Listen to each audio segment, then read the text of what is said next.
अब भारतीय सेना क्रॉस करेगी सीमा यानी लाइन ऑफ कंट्रोल। पाकिस्तान ने खुद अपने पैर पर कुल्हाड़ी मारते हुए रद्द किया शिमला एग्रीमेंट। अब युद्ध विराम रेखा पर भारत वापस लेगा अपना कश्मीर। पीओके की जनता मना रही है जल्द ही भारतीय होने का जश्न।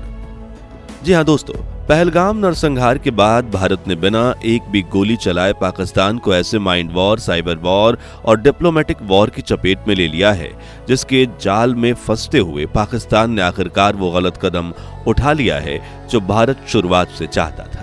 भारत ने जब इस नरसंहार के बाद पाकिस्तान का पानी बंद कर दिया तो वहां बढ़ रही गर्मी और डर के हालात में कई पाकिस्तानी नेताओं ने भारत को धमकियां दी। बिलावल भुट्टो ने कहा, सिंधु दरिया हमारा है, या तो हमारा पानी बहेगा या खून बहेगा। हनीफ अब्बासी ने कहा, हमने गौरी, शाहीन और गजनवी जैसे 130 परमाणु मिसाइलें भारत की तरफ दाग रखी हैं। इन्हीं गीदड़ भभकियों को एक और कदम आगे बढ़ाते हुए प्रधानमंत्री शहबाज शरीफ की कैबिनेट ने तो भारत को शिमला एग्रीमेंट निलंबित करने की धमकी दे दी, जिससे भारतीय सेना को अब खुली छूट मिल गई है कि वो खुद पाकिस्तान में घुसकर अपना कश्मीर वापस छीन सकते हैं और वहां छिपे हर एक आतंकवादी को चुन चुन कर मौत के घाट उतार सकते हैं। तो आखिर कैसे 1972 का शिमला एग्रीमेंट इंटरनेशनल लेवल पर भारत के पैरों में बंधी बेड़ियों की तरह था, जिसे निलंबित करने की बात करके पाकिस्तान ने खुद अपने पैरों पर कुल्हाड़ी मारी है। पिछले दिनों सरहद पर पाकिस्तानियों द्वारा कैद किया गया इंडियन सोल्जर अब कहां है? क्या अब लाइन ऑफ कंट्रोल यानी इंडो पाकिस्तान बॉर्डर पार करने का समय आ चुका है? और कैसे अमेरिका भारत को रोकने की नाकामयाब कोशिश कर रहा है, जानेंगे इस वीडियो में। लेकिन उसके पहले हर भारतीय वीडियो को लाइक करके कमेंट बॉक्स में जय हिंद जरूर लिखिए। दोस्तों, जब से भारत ने सिंधु जल संधि रद्द करके पाकिस्तान को बूंद बूंद पानी के लिए तरसा दिया है, तब से बौखलाया हुआ पाकिस्तान आए दिन गलत कदम उठाए जा रहा है। उसी के लिए खतरनाक जो साबित हो रहा है, पहले तो उसने सिंधु जल संधि सस्पेंड होने को एक्ट ऑफ वॉर डिक्लेयर कर दिया और अब सबसे पहले तो इंडियन फ्लाइट्स के लिए पाकिस्तानी एयर स्पेस बंद कर दिया। अब ये कदम तो पाकिस्तान इसलिए उठाता है क्योंकि उसकी रडार टेक्नोलॉजी में जंग लगी है, यानी वो किसी काम की नहीं। ऐसे में वो कमर्शियल फ्लाइट्स के आने जाने को भी बंद कर देता है ताकि एयर स्पेस खाली रहे।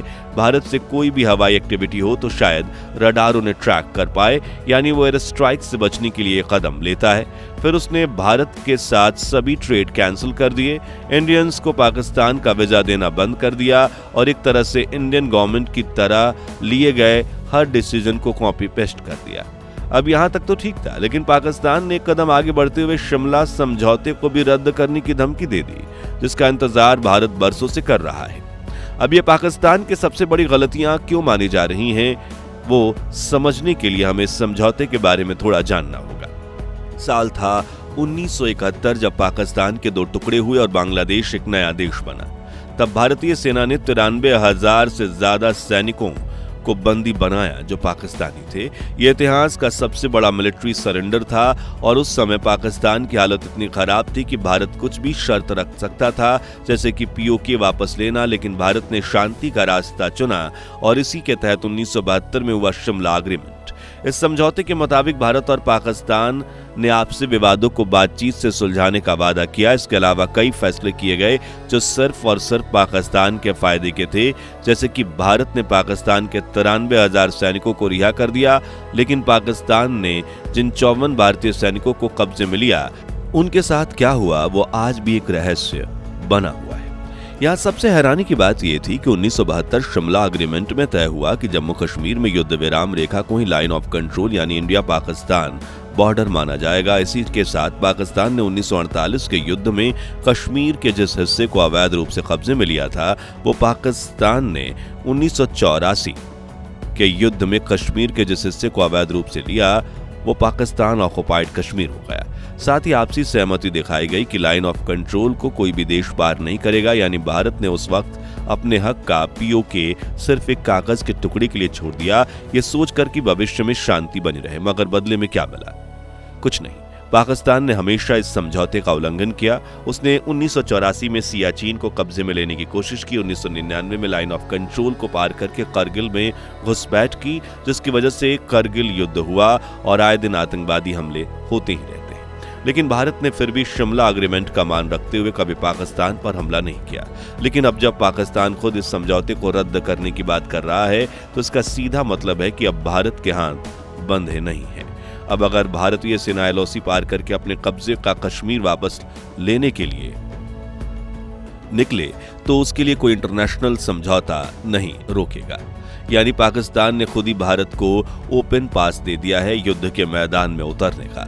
लेकिन कैसे? तो देखिए, शिमला एग्रीमेंट रद्द होते ही लाइन ऑफ कंट्रोल फिर से युद्ध विराम रेखा यानी सीज फायर लाइन हो जाएगी, यानी ऐसी सीमा जहां युद्ध रोका गया है और भारत कभी भी इस युद्ध को फिर से शुरू कर सकता है, क्योंकि लाइन ऑफ कंट्रोल का पार पाकिस्तान में घुसना नहीं कहलाएगा बल्कि युद्ध के मैदान में आगे बढ़ना कहलाएगा। और अब भारत को आगे बढ़ने से अमेरिका भी नहीं रोक पाएगा। और सबसे बड़ी बात, ये सिर्फ युद्ध नहीं, ये रिक्लेमिनेशन होगा, अपनी जमीन को वापस लेने का अभियान। क्योंकि दोस्तों, शिमला समझौता सिर्फ एक कागज नहीं था बल्कि भारत के हाथों में लगी वो डिप्लोमेटिक बेड़ियां थी जो उसे खुलकर कार्रवाई करने से रोकती थी। लेकिन अब पाकिस्तान खुद ही इसे काटने की बात कर रहा है, यानी अब ना तो भारत को कोई कानून रोक सकता और ना ही नैतिक संकोच। अब सवाल ये है कि भारत POK पर कार्रवाई करेगा या नहीं, सवाल यह है कि कब करेगा। और इसका जवाब है बहुत जल्द, क्योंकि अब मैदान तैयार है। पाकिस्तान के अंतर्राष्ट्रीय छवि रसातल में और भारत ने हर मोर्चे पर बाजी मार ली, चाहे वो डिप्लोमेसी हो, साइबर वर्ल्ड हो या माइंड गेम। कुल मिलाकर अब भारतीय सेना को अपने उस सपने को पूरा करने का मौका मिल गया जो 1947, 1956, 1971 में अधूरा रह गया था, पूरे कश्मीर को अखंड भारत का हिस्सा बनाने का। ये सिर्फ जमीन की लड़ाई नहीं, एक राष्ट्र के सम्मान की लड़ाई है।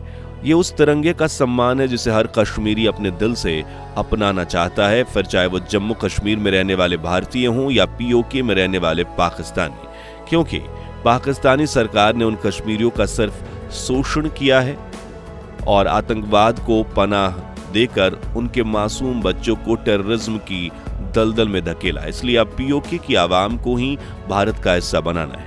तो जरा सोचिए, जब LOC पार होगी, जब भारतीय फौज मुजफ्फराबाद, मीरपुर और गिलगिट बाल्टिस्तान में तिरंगा लहराएगी, तब न केवल कश्मीर बल्कि पूरा भारत एक स्वर में बोलेगा, अब की बार POK पार। लेकिन क्या भविष्य में आज नहीं तो कल होने वाले इस महायुद्ध में इंटरनेशनल पावर्स भारत के खिलाफ खड़ी होंगी? तो देखिए, रशिया, इजराइल, फ्रांस और जापान भारत के साथ कंधे से कंधा मिलाकर खड़े हैं। उधर चीन और अमेरिका के बीच कोल्ड वॉर छिड़ी है, इसलिए चीन भी कर्ज के बोझ तले दबे पाकिस्तान के लिए अपने दूसरे सबसे बड़े ट्रेड मार्केट यानी भारत के साथ पंगा नहीं लेना चाहेगा, क्योंकि चीन और भारत के बीच हर साल करीब $120 बिलियन की ट्रेड होते हैं। और रही बात अमेरिका की, तो हमेशा की तरह अमेरिका ने सैन्य कार्यवाही न करने के लिए भारत पर दबाव डालना शुरू कर दिया है। जी हाँ, मई महीना शुरू होते ही अमेरिका के फॉरेन सेक्रेटरी मार्को रूबियो ने दिल्ली और कराची में मौजूद भारत और पाकिस्तान के विदेश मंत्रालय को फोन घुमा दिया और दोनों देशों से कहा कि आपस में बात करके समस्या का समाधान निकालिए, जिसे लेकर अमेरिकन गवर्नमेंट ने प्रेस रिलीज जारी की, जिसमें कहा गया कि अमेरिका ने भारत को प्रोत्साहित किया कि वह सीमा पर तनाव कम करने के लिए पाकिस्तान के साथ मिलकर काम करे ताकि दक्षिण एशिया में शांति और सुरक्षा बनी रहे। यह सुनकर पाकिस्तान काफी खुशी से उछल रहा था, क्योंकि उसे लगा कि अमेरिका एक बार फिर उसे बचा लेगा। लेकिन अब भारत के विदेश मंत्री S जयशंकर ने रूबियो के साथ इस कॉल को लेकर ट्वीट किया और तो पाकिस्तान के पैरों तले जमीन खिसक गई, क्योंकि जयशंकर जी ने शांति से चर्चा करने की बात को लेकर कोई बयान नहीं दिया, मानो अब भारत को बैठकर सुलह करने में कोई दिलचस्पी नहीं है, तो चाहे अमेरिका ही मीडिएटर क्यों ना बने। जी हाँ, उन्होंने लिखा, सेक्रेटरी रूबियो ने पहलगाम अटैक की चर्चा की, आतंकी हमला करने वालों और इनका साथ देने वालों को सजा मिलनी ही चाहिए, यानी अमेरिका साथ दे या ना दे, अब भारत नहीं रुकने वाला। जो सुनकर पाकिस्तान की हवा टाइट हो गई है और उसने इंडिया पाकिस्तान बॉर्डर पर फिर से तनाव बढ़ाने की कोशिश शुरू कर दी है ताकि भारतीय सेना को दिखाया जा सके कि पाकिस्तान भी तैयार है। लेकिन असल में उसने हालात इतने खराब कर दिए हैं अपने कि अगर महायुद्ध शुरू हुआ तो वो अपने सैनिकों को हथियार तो दूर की बात 2 से 3 महीने के बाद खाना भी नहीं खिला पाएगा। खैर, इस बॉर्डर टेंशन के दौरान भारतीय सेना की बॉर्डर सिक्योरिटी फोर्स यानी BSF के एक जवान ने गलती से इंडिया पाकिस्तान बॉर्डर क्रॉस कर ली है और वो इस वक्त पाकिस्तानी सेना के कब्जे में है। और जब इस तरह कोई सैनिक गलती से दुश्मन के इलाके में चला जाए तो अक्सर दोनों देश एक दूसरे से बातचीत करके सैनिक को वापस भेज देते हैं, लेकिन इस बार पाकिस्तान ने काफी समय लिया है।